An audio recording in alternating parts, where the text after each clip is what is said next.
Hello दोस्तों, कैसे हैं आप सब। हमारी कहानियाँ देखने के लिए हमारे चैनल को सब्सक्राइब कीजिए और हाँ, बेल आइकन दबाना मत भूलिएगा। यह कहानी दिल्ली में रहने वाले एक गरीब परिवार की है। परिवार के मुखिया मोहन प्रसाद सरकारी क्लर्क थे। उनकी पत्नी शीतल एक हाउसवाइफ थी। उनकी 3 बेटियां थी और एक बेटा था। सबसे बड़ी बेटी अलका की शादी हो चुकी थी।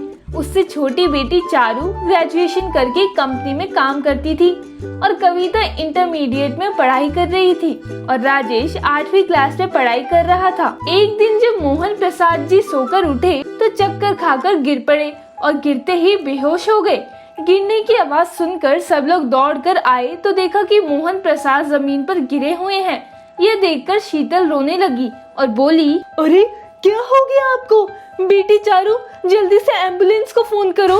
थोड़ी ही देर में एम्बुलेंस आ जाती है और मोहन प्रसाद जी को हॉस्पिटल में भर्ती किया जाता है।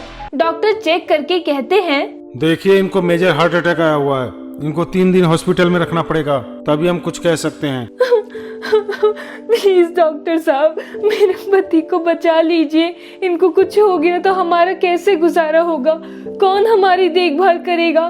प्लीज डॉक्टर साहब, किसी भी तरह इनको बचा लीजिए। देखिए हम अपनी तरफ से पूरी कोशिश कर रहे हैं। आप भगवान पे भरोसा रखो, सब ठीक हो जाएगा। एक दिन के बाद मोहन प्रसाद जी को हो सकता है तो अपनी पत्नी और सभी बच्चे को अपने पास बुलाते हैं और कहते हैं, शीतल, अब मेरा अंत समय आ गया है। तुम बच्चों का ख्याल रखना और हाँ, तुम सभी लोग अपनी माँ का भी अच्छे से ख्याल रखना। आपको कुछ नहीं होगा जी। आप ऐसा क्यों कह रहे हैं? आप हमें छोड़कर नहीं जा सकते। देखो शीतल, अब होनी को कोई नहीं रोक सकता। अब मुझे पता चल गया है, मेरा अंत समय आ गया है। थोड़ी ही देर में मोहन प्रसाद जी का स्वर्गवास हो जाता है। सभी लोग फूट फूट कर रोने लगते हैं। उसके बाद मोहन प्रसाद जी का अंतिम संस्कार करते हैं। धीरे धीरे घर की हालत खराब होती जा रही थी। थोड़ी बहुत शीतल को पेंशन मिलती थी और थोड़ा बहुत चारू की सैलरी बस किसी तरह गुजारा हो जाता था। समय बीतता रहा। चारू अपनी कंपनी में अपने बॉस से प्यार करने लगी और वो शादी करना चाहती थी। माँ, मैं अपने बॉस से प्यार करती हूँ और उन्हीं से शादी करना चाहती हूँ। बेटी, मैं तुम्हें शादी के लिए मना नहीं करूँगी, लेकिन शादी 2 साल बाद करना। तुम तो घर की हालत देख ही रही हो। घर का खर्च तुम्हारी सैलरी से चल रहा है और तुम शादी करके चली जाओगी तो हमारा कैसे गुजारा होगा? 1-2 साल बाद घर की हालत थोड़ा ठीक हो जाएगी, तब शादी कर लेना। माँ, मैं परेशान हो चुकी हूँ। जो भी कमा कर लाती हूँ वह मैं आपको दे देती हूँ। जब भी थोड़ी बहुत हालत सुधरती है तो दीदी आ जाती है और आपसे पैसे खर्च करवाती है। मेरे बस की नहीं है रोज रोज के घुट घुट के मरना। बेटा, तुम अभी नहीं समझ पाओगी। चाहे ससुराल में तुम कितना भी खुश रहो, लेकिन जो मायके में आकर खुशी मिलती है वह तुम अभी नहीं समझ पाओगी। और रही बात कि तुम परेशान हो गई हो, तो बेटा प्लीज मान जाओ। 1 साल का और मौका दे दो ताकि घर की हालत कुछ सुधर जाए, तो तुम शादी कर लेना। अगले दिन चारू ऑफिस गई तो वापस ही नहीं आई। बहुत बदनामी हुई। कुछ महिलाएं शीतल के घर आई और बोली, अरे तुम्हें पता है, इसकी लड़की तो बहुत चालू थी, अपने यार के साथ भाग गई। भगवान ऐसी लड़की किसी को ना दे जो अपने माँ बाप की इज्जत बाजार में उतार दे। भगवान के लिए ऐसा मत कहिए, हमने अपनी बेटी की शादी कर दी है। ऐसी कैसे शादी हो गई? ना ढोल बजी ना तासे, किसी को खबर नहीं कैसे शादी हो गई। अब बहाना मत बनाओ, हमें सब पता है कि तुम्हारी छोरी किसी लड़की के साथ भाग गई है। शीतल जी की जो थोड़ी बहुत इज्जत बची थी वह सारी इज्जत मिट्टी में मिल गई। धीरे धीरे शीतल का परिवार आर्थिक तंगी की हालत से गुजरने लगा। घर का खर्च चलाने के लिए शीतल दूसरे लोगों के यहाँ काम करने लगी और कविता भी ग्रेजुएशन कर चुकी थी, तो वह भी अभी प्राइवेट स्कूल में पढ़ाने लगी। स्कूल आते जाते कविता की जतिन से जान पहचान हो गई। फिर जतिन कविता से प्यार करने लगा। एक दिन की बात है, कविता स्कूल से पढ़ाकर घर आई तो देखा कि जतिन अपनी माता सुलोचना, पिता हरीश के साथ घर पर आया हुआ है और उसकी मम्मी से बात कर रहे थे। कविता को देखते ही उसकी मम्मी बोल पड़ी, यह मेरी बेटी कविता है।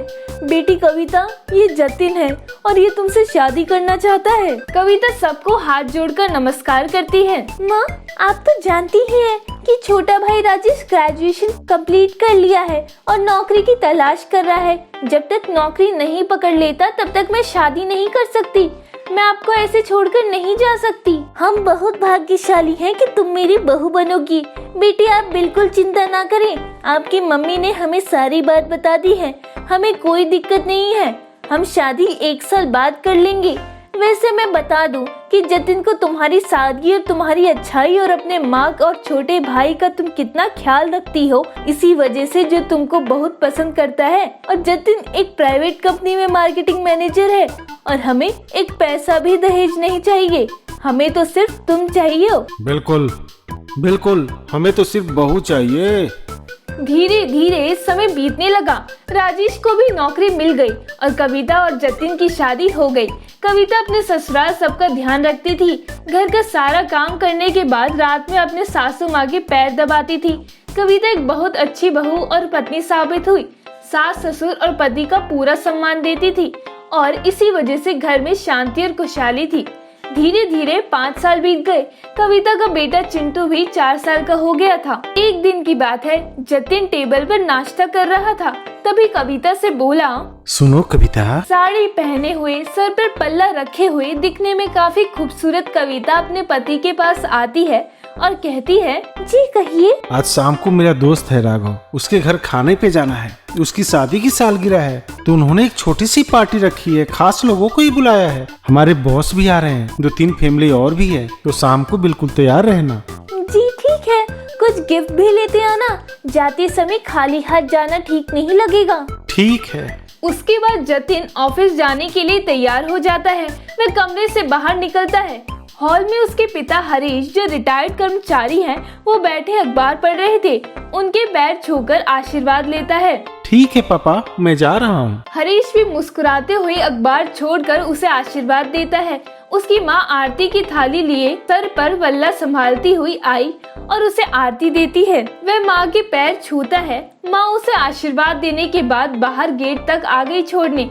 माँ का मन कहाँ मानेगा। बाइक को स्टार्ट करता हुआ जतिन बोला, अच्छा माँ, आप अंदर जाओ, मैं जा रहा हूँ। ठीक है बेटा, ध्यान से जाना। जतिन के कहने पर भी वह अंदर नहीं गई। वे तब तक खड़ी ही रही जब तक आंखों से ओझल नहीं हो गया। जब वह दिखना बंद हो गया फिर अंदर आ गई और कविता को आवाज लगाकर बोली, बहू हमारे नाश्ता लगा दो। जी माँ जी, लगा रही हूँ। उसके बाद कविता सुलोचना और हरीश जी को नाश्ता परोसती है। इस प्रकार ये संयुक्त परिवार हंसी खुशी रहता है। जतिन अपने माता पिता का आज्ञाकारी और संस्कारी बेटा है और किस्मत से पत्नी कविता भी सुशील, सुघड़ और स्वभाव से बहुत ही अच्छी है। जतिन के माता पिता का बहुत सम्मान करती है। बुढ़ापे में जिस माँ बाप को ऐसे बेटे बहू मिल जाए तो उन माँ बाप का तो बुढ़ापा सुधर जाता है, क्योंकि बहुत कम ऐसे खुशनसीब होते हैं। इसलिए जतिन के माता पिता को खुद को भाग्यशाली समझना भी सही ही है। वहीं कविता भी शाम को तैयार होकर जतिन, कविता और उनका बेटा चिंटू जाने लगते हैं। तो कविता अपनी सासू माँ से बोलती है, माँ जी मैंने सब्जी रोटी बनाकर रख दी है। रोटी हॉटपॉट में बनाकर रखी हुई है, जब भूख लगे तो खा लेना। ठीक है बहू, तुम भी जल्दी आना, चिंटू को ज्यादा देर मत रखना उधर। ठीक है माँ जी, हम जल्दी आने की कोशिश करेंगे। इसके बाद तीनों बाइक पर बैठकर राघव के घर चले गए। थोड़ी देर में उसके घर पहुँचे। वे अभी तैयारी ही कर रहे थे। राघव और सिया ने घर पर ही खाना बनाया था और एक और फैमिली आनी थी और एक बॉस की फैमिली आनी बाकी थी। सब उनका इंतजार कर रहे थे। कविता थोड़ी घरेलू सी है तो वह तान्या की मदद करने लगी। इसमें 10 मिनट लग गए। थोड़ी देर में सभी लोग आ गए। राघव और सिया ने दोनों को केक काटने के बाद सबसे पहले अपने माता पिता को खिलाया। माता पिता भी कहाँ अपने बच्चों की गलतियों से ज्यादा दिल पर लेते हैं, इसलिए उन्होंने उन्हें खुशी खुशी आशीर्वाद दे दिया। जतिन तो अपनी पत्नी पर फूला नहीं समा रहा था। आखिर उसकी पत्नी है ही इतनी समझदार। उसने अपनी पत्नी की तरफ देखा जो उदास लग रही थी। थोड़ी देर पहले तो वह सजी सवरी महकती लग रही थी, अब जाने क्यों उदास सी हो गई थी। कुछ समझ नहीं आया। वहाँ से खाना खाकर वे लोग घर आ गए। उदासी छिपाने की नाकाम कोशिश करती हुई कविता बोली, क्या हुआ कविता, तुम इतना उदास क्यों हो? नहीं, मैं कहाँ उदास हूँ। बताओ ना, क्या बात है? अरे कोई बात नहीं है। बताओ भी, मुझसे छिपाओगी क्या? जो आपके बॉस हैं। हाँ, उनकी पत्नी उनकी पत्नी क्या? चारू दीदी है। क्या चारू तुम्हारी सगी बहन है? उसके बाद कविता जतिन को सारी बात बताती है और कहती है, जब चारू दीदी जब घर से भाग गई तो पापा की इज्जत सब मिट्टी में मिल गई। उसके बाद हमने चारू दीदी को मरा ही मान लिया। उसके बाद हमें नहीं पता कि वो कहाँ थी। 10 साल हो गए, आज मिली हैं। तुमने उनसे बात क्यों नहीं की? क्यों बात करती? वो हमारी अपनी होती तो ऐसे भाग कर न जाती। और उन्होंने हमारा साथ तब छोड़ा जब माँ को उनकी सबसे ज्यादा जरूरत थी। आखिर औलाद बुरे वक्त में साथ ना दे तो माँ का दिल तो कराहेगा ही। उन्होंने माँ के प्यार को और भाई बहनों के प्यार को छोड़कर अपना सुख देखा और भाग गई। हम सबको कितनी परेशानी और बदनामी देकर गई वो। और माँ तो बिल्कुल अकेली हो गई थी, टूट गई थी। उसके बाद हमने कभी उनसे संपर्क करने की कोशिश नहीं की। हम सब बहनें मिलती हैं तीज त्योहार पर, माँ का प्यार समेटने जाती हैं मायके। वो भी खुशी खुशी अपना प्यार लुटाती है हम पर। हम इसमें खुश हैं। हम बस 2 बहनें ही ठीक हैं। चारू हमारी बहन नहीं है। गुस्से में कह तो रही थी कविता, पर बोलते बोलते उसकी आंखें नम हो गई थी। जैसे भी है, पर है तो अपना ही खून, अपनी सगी बहन जिसके साथ बचपन खेला, साथ बड़ी हुई। पर उसकी एक गलती ने उसे इतना कठोर बना दिया कि 10 साल बाद मिली तो उसने बात भी नहीं की उससे। अगले दिन जतिन ऑफिस में था और उसके सामने चारू थी। वैसे तो वह उसकी बॉस की पत्नी थी आज तक, पर अब पता चल गया कि कविता की बहन है तो अलग रिश्ता हो गया। दीदी नमस्ते। कविता ने बता दिया। मुझे लगा वो बताएगी नहीं। वो मुझसे कुछ नहीं छिपाती है। हाँ, वो है ही ऐसी। हम सब बहनों में से सबसे समझदार और सुघड़ वही थी। आप बहुत किस्मत वाले हैं, आपको कविता जैसी पत्नी मिली है। हाँ ये तो है। बुरा न माने तो बाहर कैंटीन में चले। डरो मत, तुम्हारे बॉस से बोलकर आई हूँ। पर वह मुस्कुराकर बोली तो जतिन भी उसके साथ चल पड़ा और वो बाहर कैंटीन में बैठ गए। शक्ल में, डील में वे सेम कविता जैसी ही थी, बस कविता से 3-4 साल बड़ी होगी। वैसे कविता ने सब कुछ तो बता ही दिया होगा आपको। जी। वो कोई भी मुझसे रिश्ता नहीं रखना चाहती, इसलिए उससे मिलने के बजाय मैं आपसे मिलने आई हूँ। 10 साल बाद अपनी बहन को देखा तो मन कर रहा था कि दौड़कर उसे गले लगा लूं, उससे सबके बारे में पूछूं, माँ के बारे में, बहन भाई के बारे में। पर कविता ने मुंह फेर लिया, इसलिए बात करने की हिम्मत ही नहीं हुई। तो सोचा आपसे मिलकर सबके बारे में पूछ लूं, कैसे हैं वे सब लोग। सब बढ़िया है बिल्कुल। बहनें भी सब ठीक घरों में हैं। भाई भी अब जॉब करने लगा है तो घर की स्थिति भी अब ठीक हो गई है। कविता भी जाती रहती है 2-3 महीनों में सबसे मिलने। हाँ, बेटी चाहे कितने ही अच्छे घर में क्यों ना हो, अपने मायके जाने का सुख कभी नहीं छोड़ना चाहती। उसके बराबर खुशी दुनिया की किसी खुशी में नहीं है। ये मुझे अब एहसास हो रहा है। मुझे कोई कमी नहीं है। अच्छा घर है, पति है, गाड़ी है, बंगला है, बच्चे हैं, सब कुछ है, पर मायका नहीं है। अब पता चला कि क्यों मेरी बहनें हर 2 महीने में मायके आ जाती थी, जबकि उनके यहाँ सब कुछ सुविधाएं थी और मेरी माँ गरीब थी। आप जाइए उनसे माफी मांगिए, वो जरूर आपको माफ कर देंगे। तो मैं बात करूंगा कविता के घर वालों से। तब मुझे चिढ़ होती थी, उन पर गुस्सा आता था कि क्यों खर्चा बढ़ाने आती हैं, पर वो तो सिर्फ वहाँ सुख ढूंढने आती थी जो उन्हें सिर्फ माँ की गोद में और बहनों की हंसी ठिठोली में मिलता था। पर मैं उस समय इस बात को नहीं समझती थी, इसलिए उस तंगी से परेशान होकर मैंने माँ के मना करने के बावजूद शादी कर ली। पर अब मैं बहुत शर्मिंदा हूँ कि जब मेरी माँ को मेरी सबसे ज्यादा जरूरत थी, मैंने उनका साथ नहीं दिया। पर मेरी उस गलती की अब कोई माफी भी नहीं है। इतना कहकर चारू रोने लगी। नहीं, अब हिम्मत नहीं होती जाने की। जो गुनाह अपनों को छोड़कर किया है, उसकी यही सजा है कि सब कुछ होते हुए भी अपनों के बिना रहूं और उस सुख से वंचित रहूं, क्योंकि मेरी उस गलती की कोई माफी नहीं है। चारू को कभी माफी मिलेगी या नहीं वो तो पता नहीं, पर जो भी ऐसी गलती करते हैं उनको कभी ना कभी पछताना जरूर पड़ता है, क्योंकि परिवार में माँ बाप उस वृक्ष के समान होते हैं जो सिर्फ सारी जिंदगी बच्चों को अपना स्नेह बरसाते हैं, अपना प्यार लुटाते हैं। पर वही बच्चे बड़े होकर उनके बुढ़ापे में उनके साथ गलत व्यवहार करें तो उसकी सच में कोई माफी नहीं हो सकती। फिर चाहे बेटा करे या बेटी, पाला तो माँ बाप ने दोनों को एक समान ही होता है।